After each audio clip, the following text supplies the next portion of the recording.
2 দিন টিউশনি করানোর পর তৃতীয় দিন ছাত্রীর আমায় ডেকে আমার হাতে একটা খাম দিয়ে বলল, কাল থেকে তোমার আর আমার মেয়েকে পড়াতে হবে না। তুমি 2 দিন আমার মেয়েকে পড়িয়েছ, আমি তোমাকে 1 মাসেরই টাকা দিলাম।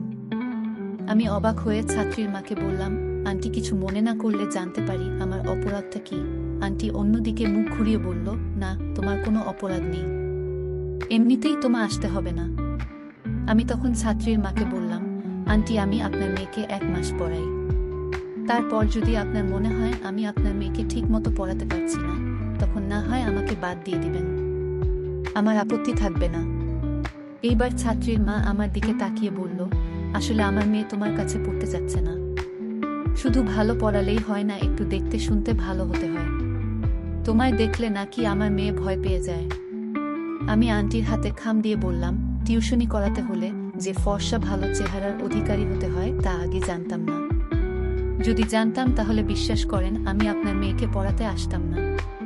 ছাত্রীর বাসা থেকে বের হয়ে রাস্তায় হাঁটছি আর কলেজ জীবনের কথা ভাবছি।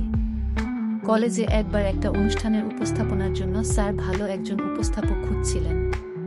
আমি সবার সামনে হাত তুলে বলেছিলাম, স্যার আমি ভালো উপস্থাপনা করতে পারি। স্কুলে পড়ার সময় বিভিন্ন অনুষ্ঠানে আমি উপস্থাপনা করতাম। স্যার আমার ভালো করে দেখে হাসতে হাসতে বলেছিল, তোর মতো কাক যে উপস্থাপনা করে তাহলে অনুষ্ঠানে যে কয়জন মানুষ আসবে সেই মানুষগুলো পালাবে। স্যারের এই এক কথাতে রাতারাতি আমার নাম আবুল বাশার পিয়াস থেকে কাওয়া বাশার পিয়াস হয়ে গিয়েছিল। তখন আর কেউ আমায় আবুল বাশার পিয়াস নামে চিনত না, সবাই চিনত কাওয়া পিয়াস নামে। কয়েকদিন আগে ময়মনসিংহ থেকে ঢাকা যাচ্ছিল, আমার পাশের সিটে বসেছিল সুন্দরী একটা মেয়ে। আমি যখন আমার সিটে বসতে যাব তখনই মেয়েটা নাক মুখ ওড়না দিয়ে চেপে ধরল। বাস কিছু দূর যাবার পরেই মেয়েটা বাসের কন্ট্রাক্টরকে ডেকে বলল, আমায় এই সিটটা পাল্টে দেন তো, আমি অন্য কোথাও বসব। বাসের কন্ট্রাক্টর আমার দিকে অগ্নি দৃষ্টি নিয়ে তাকালো, তারপর মেয়েটাকে বলল, আপা এই লোকটা কি আপনার সাথে অসভ্যতামি করেছে? যদি কোনোরকম কিছু করে থাকে তাহলে বলেন, আমি এখনই লোকটাকে বাস থেকে নামিয়ে দিতেছি। কন্ট্রাক্টরের মুখ থেকে এমন কথা শুনে বাসের অন্য সব যাত্রীরা আমার উপর ক্ষেপে উঠল। একজন লোক চিৎকার করে বলল, অবশ্যই নোংরামি করেছে, তা না হলে আপা সিট ছেড়ে উঠতে যাবে কেন? এক ভদ্রমহিলা মুখ বাঁকিয়ে বলল, চেহারা দেখেই বোঝা যায় বদমাইশ টাইপা, এইসব কুলাঙ্গার ওদের জন্য মেয়েদের রাস্তাঘাটে চলাচলই এখন দায় হয়ে পড়েছে। এমন একটা অবস্থা হয়ে পড়েছিল যে বাসের সবাই মিলে এখন আমায় মারতে আসবে।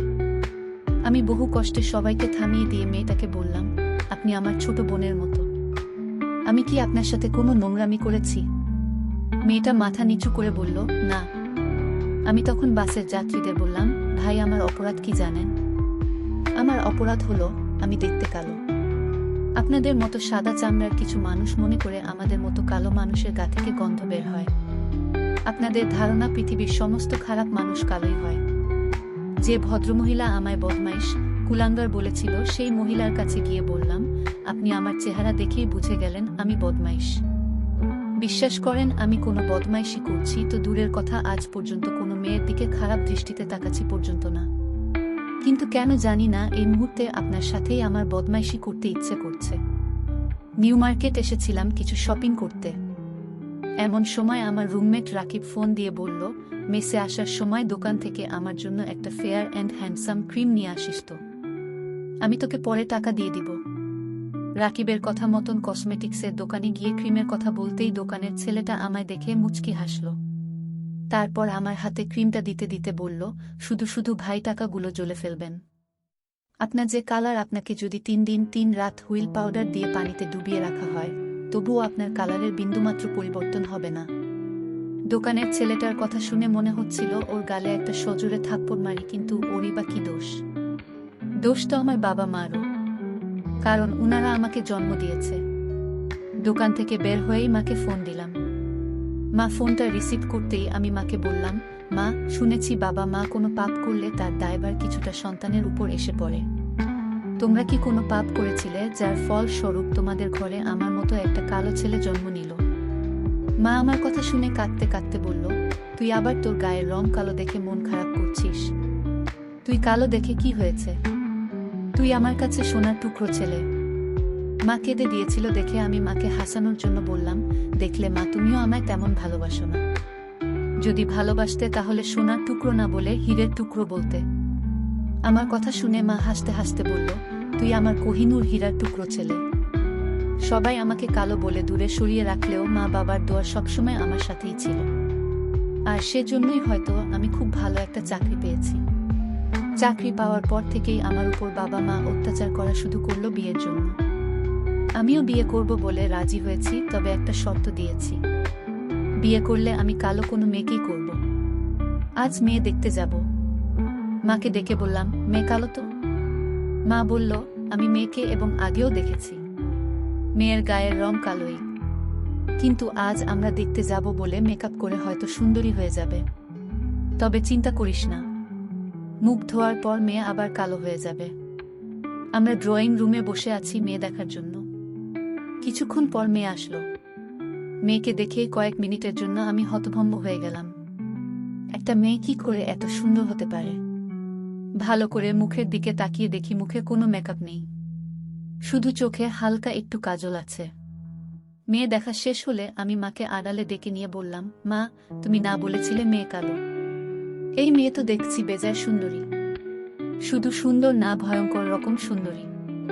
তোমায় আগেই বলেছিলাম আমি নিজে যেমন ঠিক তেমন মেয়ে বিয়ে করব। আমার কথা শুনে মা বলল, আরে মেয়ে সুন্দর না, মেকআপ করেছে তো তাই সুন্দর লাগছে।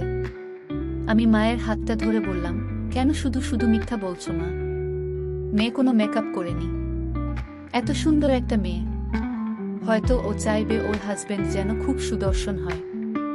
আমার সাথে বিয়ে হলে দেখা যাবে মেয়েটার লাইফটাই নষ্ট হয়ে গেছে। আমার সাথে একটা সেলফি তুলতে পারবে না, বান্ধবীদের সাথে পরিচয় করিয়ে দিতে লজ্জা পাবে, একসাথে ঘুরতে লজ্জা পাবে। আমার কথা শুনে মা কাঁদতে কাঁদতে বলল, তুই কালো হয়েছিস দেখে কি একটা সুন্দরী মেয়ে বিয়ে করতে পারবি না? আমি মাকে জড়িয়ে ধরে বললাম, না, পারি না মা। একটা সুন্দরী মেয়ে কখনোই একটা কালো ছেলেকে বিয়ে করতে চায় না। যদি কখনো বিয়ে করতে রাজি হয় তাহলে ভেবে নিবে হয় মেয়ে বাবা মায়ের চাপে বিয়ে করতে রাজি হয়েছে, নয়তো কালো ছেলেটার খুব ভালো ক্যারিয়ার আছে সেজন্য রাজি হয়েছে। দুপুরে অফিসে বসে কাজ করছি, এমন সময় একটা অচেনা নাম্বার থেকে কল আসলো। আমি ফোনটা রিসিভ করতেই অপর প্রান্ত থেকে একটা মেয়ে বলল, আমি শ্রাবণী। কাল আপনারা যে মেয়েটাকে দেখতে গিয়েছিলেন আমি সেই মেয়ে। আমি অবাক হয়ে জিজ্ঞেস করলাম, আপনি আমায় হঠাৎ ফোন দিলেন যে? মেয়েটি তখন বলল, আমি আপনার অফিসের নিচে, দয়া করে একটু আসবেন। আপনার সাথে আমার জরুরি কিছু কথা আছে। একটা রেস্টুরেন্টে আমি আর মেয়েটি বসে আছি। রেস্টুরেন্টের অনেকেই আমাদের হা করে দেখছে। আমি চেয়েছিলাম রেস্টুরেন্ট বাদে অন্য কোথাও বসতে, কিন্তু মেয়েটি আমায় জোর করে এইখানে নিয়ে আসলো। কফির মগে মেয়েটি চুমুক দিতে দিতে আমায় বলল, সত্যি বলতে আপনাকে আমার প্রথম দেখাতে ভালো লাগেনি, কিন্তু আড়লে যখন আপনি আপনার মায়ের সাথে কথা বলছিলেন আমি আপনার সব কথা শুনে নিয়েছিলাম। তারপর থেকেই আপনাকে প্রচণ্ড ভালোবেসে ফেলেছি।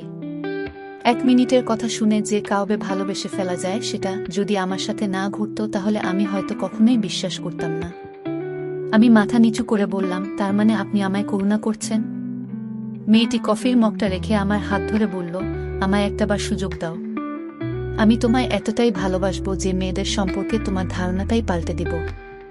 ডাক্তারের চেম্বারের সামনে বসে আছি, এমন সময় দেখি ডাক্তারের চেম্বার থেকে আমার ছাত্রী পিহু আর ওর মা বের হচ্ছে। আমি আন্টিকে সালাম দিয়ে বললাম, আন্টি আমায় চিনতে পেরেছেন? আমি আপনার মেয়েকে 2 দিন পড়িয়েছিলাম, কিন্তু 3 দিনের দিন আমায় বের করে দিয়েছিলেন। আন্টি তখন বলল, হ্যাঁ, চিনতে পেরেছি। এমন সময় রুম থেকে শ্রাবণী এসে বলল, সরি সরি, আজ রোগীর খুব চাপ ছিল তাই দেরি হয়ে গেল। অনেকক্ষণ ধরে অপেক্ষা করছো, তাই না? আমি তখন আন্টিকে বললাম, আন্টি, আমার স্ত্রী শ্রাবণী। আর শ্রাবণীকে বললাম, ও হলো পিহু, একসময় আমার ছাত্রী ছিল। শ্রাবণী মুচকি হেসে বলল, হ্যাঁ আমি জানি ওর নাম পিহু, আমিও ওর ট্রিটমেন্টে করছি। আন্টি আর পিহু আমাদের দিকে হা করে তাকিয়ে রইল। আমি হেঁটে যেতে যেতে শ্রাবণীকে বললাম, পিহুর কি হয়েছে? শ্রাবণী বলল, এক টিচারের সাথে ওর শারীরিক সম্পর্ক ছিল, পরে প্রেগন্যান্ট হয়ে যায়। কোনো ক্লিনিকে যেন অ্যাবর্শন করিয়েছে, এখন বিয়ের পর আর বাচ্চা হচ্ছে না। হঠাৎ শ্রাবণী দাঁড়িয়ে বলল, ওই এই টিচারটা তো কোনোভাবে তুমি না তো? আমি রেগে গিয়ে বললাম, আমি কেন হতে যাব? আমি কালো বলেই তো আমাকে 3 দিনের দিন বের করেই দিয়েছিল। আমার কথা শুনে শ্রাবণী হাসতে হাসতে বলল, নীল শার্টে তোমায় খুব সুন্দর লাগছে। আমি মাথা নিচু করে বললাম, কাওয়ার মতো লাগছে। আমার কথা শুনে শ্রাবণী আমার হাত ছেড়ে দিয়ে বলল, যে ছেলে নিজে নিজেকে সম্মান করে না, তাকে মানুষই কিভাবে সম্মান করবে?